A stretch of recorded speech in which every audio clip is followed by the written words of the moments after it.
have two movies this week. Three came out, with Downton Abbey being the third one, but as I stated earlier, I'm still kind of in the middle of finishing up the show, or at least as much as I can before going into it.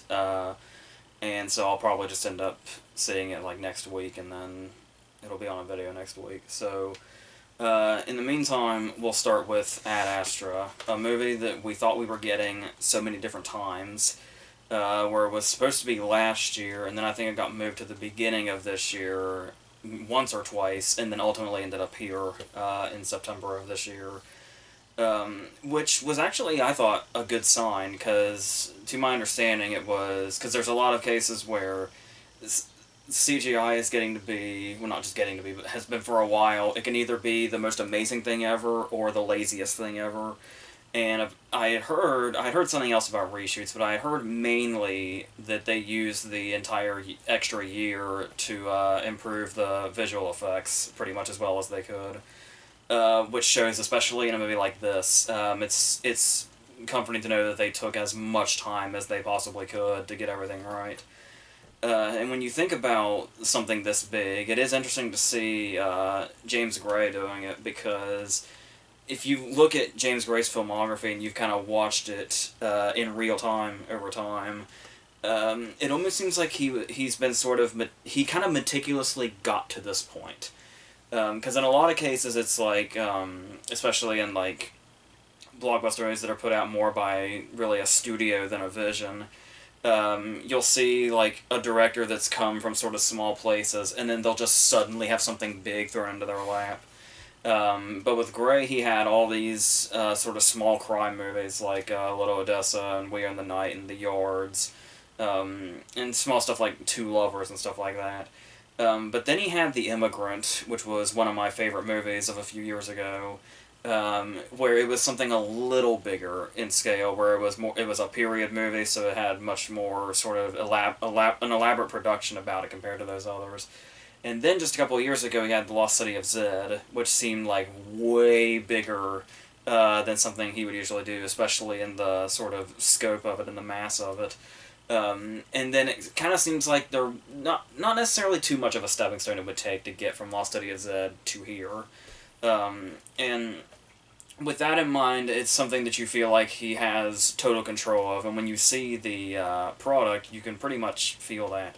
Like it's almost kind of surprising to look at this and think about the fact that it came from a major studio at times.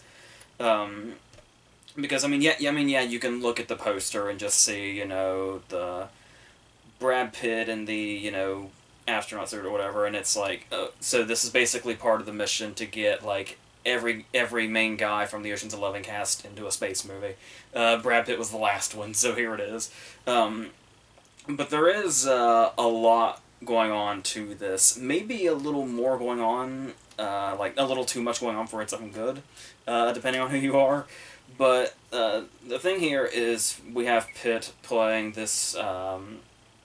The thing about this is when I went into it, I knew so very little about it. The only thing I knew was the vague storyline about Pitt had to go up into space and was basically in search of his father. Was pretty much all I had in my mind going into this. All the other stuff was new to me, which was probably the best way to go into this, because there is more to just that particular setup though.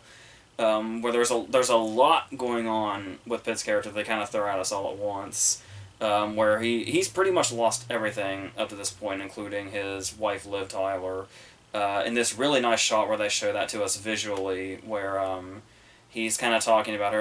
At first I thought she was dead, but she's only just left him, we learn very quickly, because it's her laying in bed and he's sitting up, and it's kind of, the camera's getting closer to him and she just kind of fades away as he's talking about her, but they don't, much like many of the things in this movie, they don't make that big a deal out of it. She's like, her head is like half there, and they kind of use that effect to show that, and I felt like the more nonchalant they are about this stuff, the more kind of effective and fluid that it is as it comes to us, because like I said, they throw a lot at us. And then there's this whole thing about how he is like, particularly in his field, he is an unprecedentedly calm person. How his beats per minute barely go up, and regardless of any scenario. And we immediately get an example of this when he plunges from a very, very high height, I guess. And he still finds a way to remain calm because that's just in him. And so that's pretty much the setup to him, at least at the very start. And then that kind of sets up a whole suspenseful thing in itself of they wouldn't set that up unless he was going to lose his calm at some point. So it's like, it's that moment where you have to question, like, if or when that is going to happen. And as far as Pitt's performance goes, there is, like, with this and Once Upon a Time in Hollywood, it's like, in both cases, it's like he's doing so much by doing very little, but he finds the actual middle ground there, where in this particular case also, because obviously in Once Upon a Time in Hollywood he did eventually get a lot more to do, and the stoic angle kind of went by the wayside after a while. Here, he more or less hangs on to it, but when you play that stoic, you kind of risk just sort of being bland. Sort of like what, in a very similar role, what I thought happened to Gosling in First Man, where it's like you can only look stoic for so long before it's just like, oh, maybe there's just nothing there. But there's always, Pitt's able to find exactly the right place to where it's not too much or too little, and it's just kind of that sweet spot of exactly where it needs to be.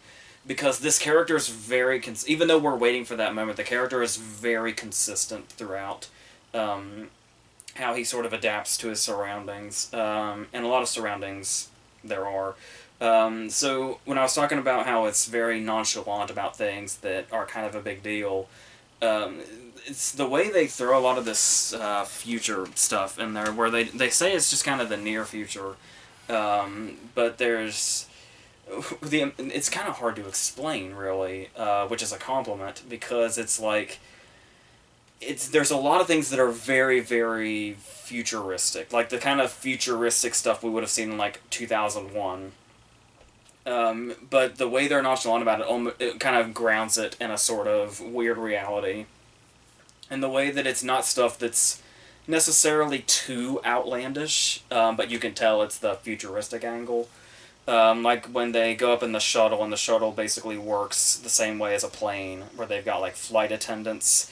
But just like nobody even blinks when he says, "Can I get a pillow and blanket?" And she says that'll be $125. Just not even a reaction. Just, this is life, and it's just normal at this point. And then there's the whole thing where the moon has been colonized, but it's like extremely corporate. It's like a tourist trap. There's an Applebee's there. There's a Subway there. There's like advertisements there. And it's very, like, it's a very sort of Total Recall looking city, basically. And that's the thing, is it's like, it's so surreal the way that they handle it, because it's like in execution and in concept, just the whole thing feels surreal in how nonchalant it is. Like, when they get to the moon, there's also like space pirates, which seems like this really out there thing, and there's like a whole action scene around it, but it's like, it shouldn't catch us by surprise that much, because technically we're warned. We're just warned in like one piece of throwaway dialogue that we barely catch. And then it's like, that's just part of what this is now. And the way they sort of just build the whole thing based on that.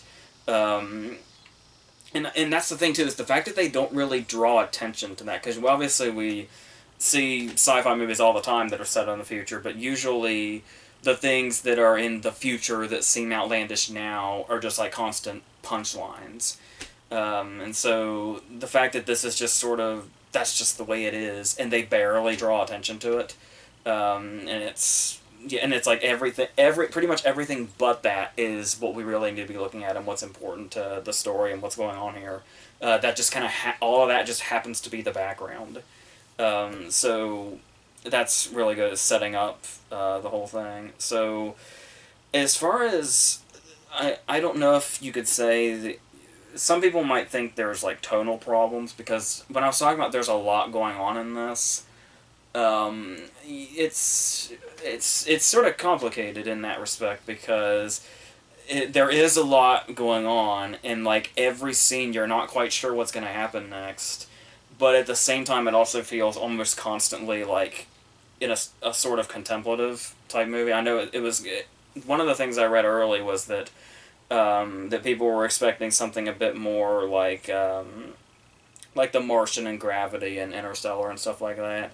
When it's much more comparable to like Solaris, I guess you could say either the Tarkovsky or the Soderbergh. Even with those two versions of the same movie being pretty different in themselves, you can kind of go back to both of them for sort of what this movie is going for a little bit. But yeah, but at the same time though, it's got that kind of vibe. But it's also, there are times where there is action. There are times where, like I said, it feels almost absurd seeing some of the future stuff. There's a lot of emotion in it. There are times when it's like genuinely kind of scary too, whether it be what we're seeing or what it feels like we're building up to. And Max Richter's score plays a lot into that, sort of the tonal balance also. It's kind of really an unsung hero of the tonal balance, because it's really, we're going to need to balance out all these as much as we possibly can, in as many ways as we can, given what all is happening. Because like I said, with all those different things going on, you're never quite sure which of those the next scene is going to be, which can be very exciting, but can also be any minute now. You feel like the movie could be, even no matter how much it's working for you, the movie constantly feels like it's this close to taking a wrong turn, like every time. Like you almost kind of live in fear of it as it goes from scene to scene, because you're not sure if it's about to jump the shark or not. And some people may think that it does. There are at least 2 or 3 moments I can think of where people might think, oh, it's kind of losing me now. But I don't know, every time I kind of felt like it was losing me a little bit, there was something like right around the corner that would pull me back in and make me kind of interested in everything again.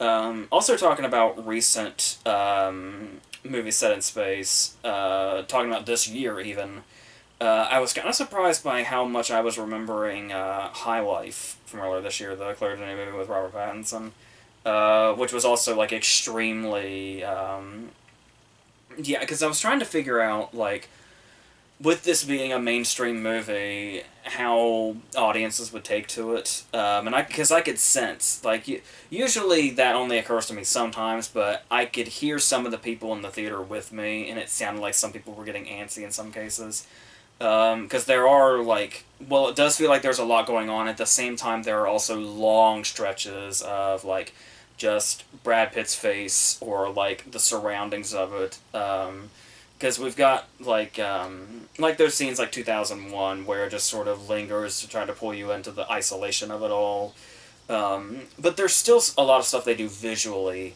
to carry that, particularly with like with the different planets like Mars and Neptune and Saturn and all them, and how they kind of change the sort of look of it by the color. So there's always something there, but I don't imagine everybody's gonna see it that way. And sometimes, yeah, I was kind of succumbing to the fact that some of it may be a bit too dull, and those long stretches may be just like just a little bit too long. But I still got the sense of what they were doing and why that stuff was there. So there is all that, and then. Yeah, and so there's obviously you're gonna find a theme around every corner. Also, just kind of depending on. This is one of those movies where I don't really think there's a right or wrong answer. I think there's gonna be a lot of interpretations on a lot of different aspects of it, particularly surrounding the whole thing with him and Tommy Lee Jones and the father-son relationship, and how there's gonna be stuff in there like abandonment and like becoming the thing that you resent and stuff like that. I've sensed vaguely, you could probably take some biblical allegories out of it, but like I've said before, people seem to somehow dig out biblical allegories in just about anything anymore. But an argument could be made here. So it's like, I'd want to explore these more, but I can't, I'm not sure what's saying too much and what isn't. But even in that sense, also, this just being the first viewing, I'm not really sure, because this is one of those movies where I kind of leave with a sort of uncertainty in, like I don't necessarily, this isn't the kind of movie you can leave once and I think have a solidified opinion on.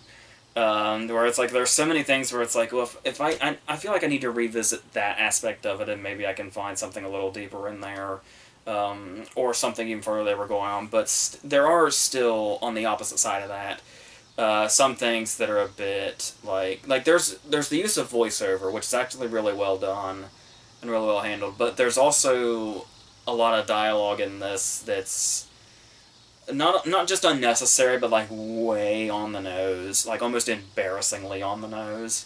So there's some cases where it's like you feel like maybe you don't quite have a grasp on it the first time around. Then there's other stuff where it's like they tried to help you out way too much. There's kind of a back and forth with that, but yeah, but for the most part, the problem with that, though, is usually movies like that, I'm keen to, like, get to a second viewing as fast as possible. This one, I don't know. I do like it quite a bit, and I like a lot of the stuff they're doing there, and I did like the way, because one of the things that was really had me hooked was that I didn't know what was around every corner. And it always seemed like there was going to be something totally different. Like, it was going to be a practically new movie around, like, every 20 minutes or so. So I'm wondering if that's going to come through better or worse, knowing what happens and knowing what directions it's going and what is around every corner. Because that's kind of the thing that was really hooking me.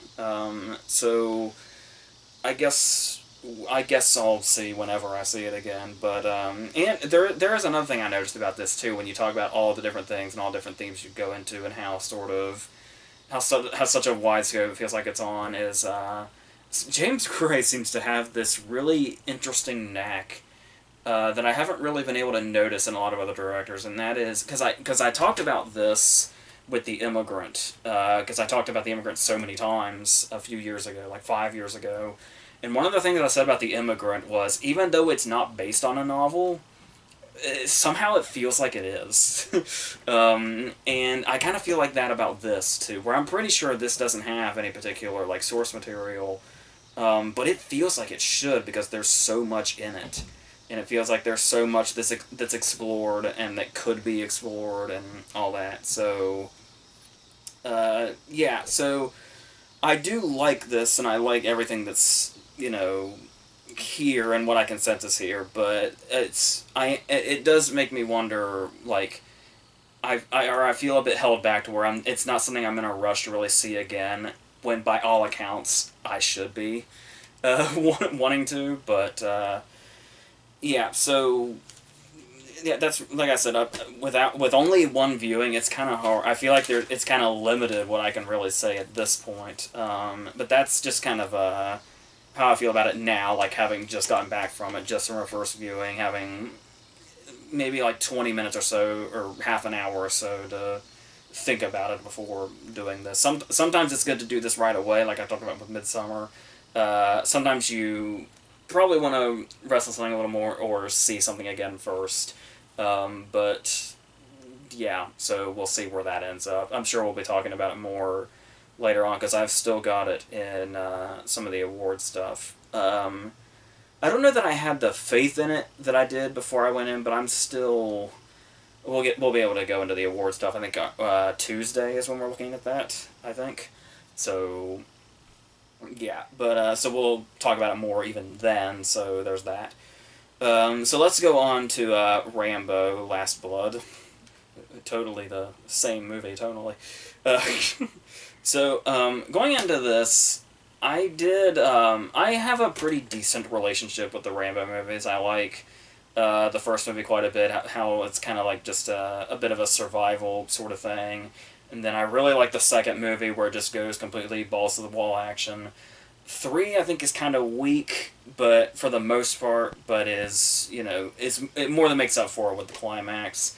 And 4 is kind of genuinely good. Like, not only is it balls to the wall action, but it's got, like, for the kind of movie it is, it's got, like, some really intense subject matter in it. So that takes us to this one, called Last Blood, assuming he's done now. Which I would say he is, given the age that he's at. And that's the thing, too, is you think some people may roll their eyes at the idea of another Rambo movie in 2019, still starring Stallone. But with what he's done with like back with what he did with Rocky Balboa, and then the way he continued Rocky with Creed and stuff like that, Stallone's one of the few people I trust when they're kind of trying to keep the same character kind of going. Because for the most part, he's actually handled that pretty well. So, like Rocky Balboa and Rambo 4 were both around the same time. They were within 2 years of each other, and then, like I said, getting an Oscar nomination for Creed. He's still, even at his age, he's still doing just fine, and he's still got a pretty good grip on these characters. So when we go into that, yeah, Rambo's just kind of being an old guy. He's still on the ranch that we saw him going to at the end of the fourth movie, hanging out with his. I guess she calls him his uncle. I can't remember exactly what they said the relationship was. Adriana Barraza says they're also from Babel and stuff like that. And he just is living this nice, comfortable life, and then the movie turns into Taken, basically. So before we go into that and the plot and stuff like that, it is worth noting here that we do spend a lot of time here on the ranch and seeing him interact with this niece of his. And the thing that you'll notice throughout the Rambo movies, which is really interesting, and I don't think too many people pay attention to, because they're known as the movies where it's just him blowing people apart, literally. You know, he shoots somebody with a bow and arrow, their entire body explodes. He shoots somebody with a gun in the third or fourth movie, their entire body explodes. But when you go back to the first movie and you realize how sort of genuine of a movie that is, where it's like only one person dies in it, and it's pretty much by accident, and the rest of it's a survival movie about a misunderstood dude that's just in the wrong place. Stallone has to give real performances in these movies, believe it or not. And they really come through. Like, they're actually genuinely good performances from him. And so, like, even in the second movie, before all hell breaks loose, just him saying stuff like, you want to survive war, you gotta become war. And it's like that. He's actually doing genuine stuff. You can see that in the fourth movie also. And then here you can see the relationships between the people in his life that he cares about, the few people that are left that he cares about. And you can actually feel, like, every bit of emotion in him, particularly in the scene when the whole thing's set off because she wants to go find her dad, who's a piece of shit that abandoned her and her mom. And he and Rambo kind of have a bit of a past, and Rambo's desperately trying to tell her, you know, don't do it, and he's getting, like, fired up about it, and you can see, like, how much he cares about them to the point that it's like, yeah, it's like really real when he confronts her about this and tells her why she shouldn't, and he's doing everything he can to convince her not to, and the way he's like protective of her, it all comes through in this really real way, and I think that's what makes this movie work as much as it does, because this movie is not strong at all in the story department by any means whatsoever. And probably strips a lot of stuff out of, you know, the Rambo style that people generally like about it.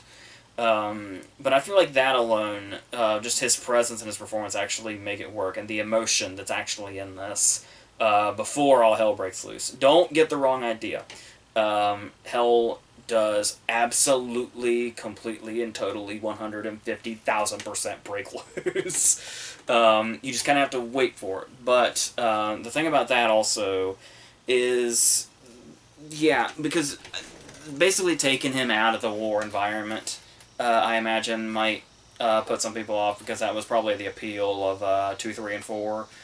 But the interesting thing is, like, maybe, possibly, it doesn't really work. But I think maybe they're trying to bring back the feel of the first movie, where it's like you have this guy who's, you know, pretty much more at home in this really war-like environment that we saw him in the second, third, and fourth movie. But to kind of drop him back into a more restrained setting like he was in the first movie, I think maybe might be what they're trying to do here a little bit, especially since it's kind of the whole, he was pretty much settled down and just happy being an old guy before he got pulled back into fucking people up, basically. But yeah, still, the story just is basically the whole Taken thing.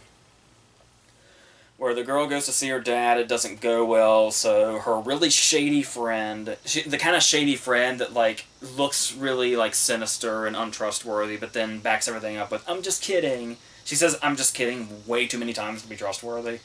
And then she ends up getting drugged and put into human trafficking. It's the human trafficking thing we've seen over and over again. There was just a movie like last year called Traffic with a K. That was all this same stuff, and it's like I know it sounds bad to say, oh, I'm so sick of human trafficking at this point, but yeah, that's basically what it is. And then ultimately we turn into a revenge movie, and then it just hits all those same old beats. So that's hardly gonna be the thing, because you look at that and you think, well, yeah, but what real plot did the other Rambo movies have? And it's like, oh yeah, there were people, who were being held captive in another country. He had to go over there, do a one-man war thing, save them, and that's it. But the thing that worked about that in the other movies was Rambo basically kind of, if not created that genre, certainly popularized it or repopularized it. So that kind of felt like it was it in its element, and it was it being the Rambo thing. That's what its purpose was on this earth. That's its reason for existence. But here, it feels like the plots of other movies, and that's not really. I mean, it gets us from point A to point B, and the point B is where you want to be if you really love the Rainbow movies, where you see him setting the traps, and he shoots somebody and their entire head explodes. He sets off one explosive, an entire body explodes. Limbs are flying everywhere, guts are flying everywhere. There's a really delicious scene involving a broken collarbone that'll be etched in your memory for a long time. But in movies like this, that's a compliment. And that's the thing, too, also, is that in movies like this, when the technology is picking up a little bit, action movies have gotten lazier with their CGI explosions and their CGI blood and all that. There's definitely real fake blood here. The violence is still as hardcore as possible, as hard-hitting as possible. And, like I said, that's the thing, too, is it's like, you might think, like, oh, what does a movie have if that's all it is just violent? But the thing is like, when you look at movies like Rambo movies, they almost make really graphic and bloody violence into an art form, if I can say that. And like I said, that's kind of what the whole appeal of it is the fact that you're seeing one dude do this. That's the appeal of Rambo's. Yeah, it's like, yeah, people explode, there's explosions going off, there's guns going off and all that, but the appeal of it is that it's one dude. And this is one dude that's in his 70s. So that kind of balances out and feels just as hardcore as it ever has when it reaches that point. And there's obviously going to be cases where it's like totally predictable. The whole opening thing, there's like a whole scene devoted to the fact that underneath the ranch is a long series of tunnels. I remember it's like, these are my secret tunnels, nobody can come in here. And she's like, oh, I'm bringing friends over. And he's like, why don't you show them the tunnels? They're your friends, I trust you. If they're your friends, I trust them because I trust you. And it'll be a whole thing. So she has a whole party, and it's like, oh, I'll bet we'll never see the tunnels again. So you spend the rest of the movie wondering how this climax, given the directions that it goes, you're trying to piece together how the climax is going to come back around to the ranch so he can use the tunnels. Is what's going on here. But even as predictable as that is, the chain of events that it takes to get back to the tunnels, it's like, oh, well played. That's yeah. Okay, there's plenty it has in store. Some really, giant, gruesome set pieces and all that. And yeah, the climax is pretty fucking wicked. It is wild as shit in everything that you came here for. Just as up to par as the climaxes of the other movies. Just totally and completely insane, and especially because this one's in a more confined area, because these tunnels are fucking underground. Almost makes it a bit more hardcore and like kind of in your face because it's such an enclosed area. But it never makes the mistake that a lot of action movies do nowadays, where it's like you can't tell what's, because yeah, the tunnels are dark, and yeah, there's a lot of people in them, but you can still always tell what's going on. You can always tell who's dying and who's fighting who and all that. But obviously it's not too stylized like a John Wick movie or anything. It's just, if there's somebody there, he just fucks them up with whatever thing happens to be there, or whatever thing they happen to run into that he set up earlier. And it's just a lot of really big, explosive, gory as all fuck fun. It's a fun climax if that's the thing you're into. And if you're going into a Rambo movie, I'm sure that's the kind of thing you're into. So, yeah, so I mean, it's fine. And like I said, it's really sort of held down by the fact that it actually has genuine emotion in it. So that's kind of the jumping off point to the gruesome shit that's happening. It almost gives it a bit more. It makes the violence hit harder because you can sense the sort of, because obviously with this being his niece, there is like, because there are moments where he's going to be, now that it's like a personal thing, he's going to be a bit more reckless about it.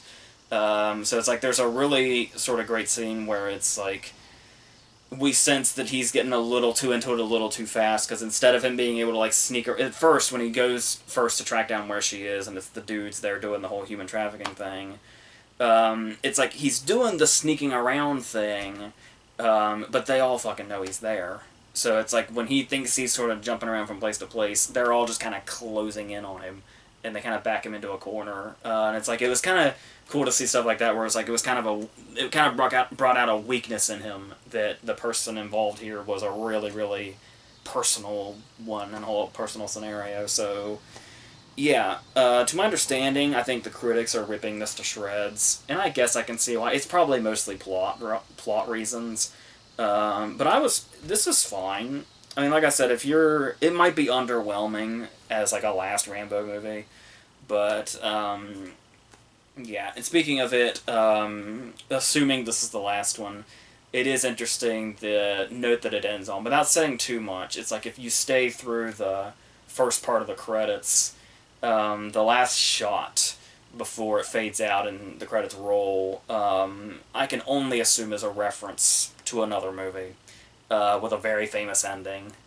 And I kind of like, that's a really good way to go out if that's what they were going for. And I'm almost positive that's what they were going for, was a reference to that particular movie. And if you see the shot, surely you know what I'm talking about. Yeah, and it's really short. It's like falls just under an hour and a half. Extremely swift, and feels short too. So, yeah, I was okay with this. I feel weird ending this going like, I'm so certain I like Rambo Last Blood to an extent. And I leave Ad Astra going like, yeah, I'm not totally sure. No, I do, but still, yeah, obviously Ad Astra is significantly, I'm not even gonna go into comparing them, you can't, but that's, yeah. So, Rambo gives you exactly what you want when you go into it, if you like the Rambo movies. Ad Astra, you might need to revisit a couple of times, and it'll really, because I'm wondering, right now I'm wondering like where I'll be after I see it a couple more times and all that. I'm also kind of wondering where I'll be when I have the rest of the night to think about it too. Which won't be awful. Like I said, I'm sure it'll come back in conversation when we do the awards video, so we'll maybe get into it more there. So, yeah, so next week, besides Downton Abbey, I don't really know. I wasn't going to make Abominable a priority or anything, and that's the only thing that comes out, so there's probably like on-demand stuff I missed or something, and then I'll just kind of throw some shit together, because I believe the week after that is Joker? Or is there another week in between? I don't remember. I may be a week off here, but it's, yeah. Somewhere. Joker is probably going to be the next big thing, so, and by then we'll be in October with all the really fun verses, and I'll be doing a few videos with my brother, one big one in particular, so, yeah. And as I was saying, awards video at some point next week, so until all that stuff, I think that's going to be it for this.